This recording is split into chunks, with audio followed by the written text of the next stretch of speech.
আসসালামু আলাইকুম। BD kitchen হোমে সবাইকে স্বাগতম জানাচ্ছি। আমাদের সবার বাসায় খেয়াল করলেই কিন্তু দেখা যাবে কম বেশি এই নেটের ব্যাগ কিন্তু থাকেই। তবে এটা যে পিঠা তৈরির কাজেও ব্যবহার করা যায় এটা অনেকেই জানেন না। পিঠাটা দেখতে যেমন সুন্দর, খেতেও তেমনই সুস্বাদু হয়। এই পিঠাটা আমি তৈরি করে নিয়েছি শুধুমাত্র এই জালি ব্যাগ দিয়ে। আমার চ্যানেলে নতুন হয়ে থাকলে চ্যানেলটাকে সাবস্ক্রাইব করে রাখবেন। পেজটাকে দেখে থাকলে পেজটা ফলো করে রাখবেন।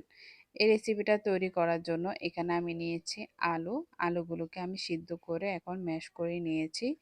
তারপর এখানে আমি অ্যাড করছি হাফ কাপ কর্নফ্লাওয়ার। তারপর দিয়ে দিচ্ছি 2 চামচ ময়দা। তারপর দিয়ে দিব 1 চামচ চিনি।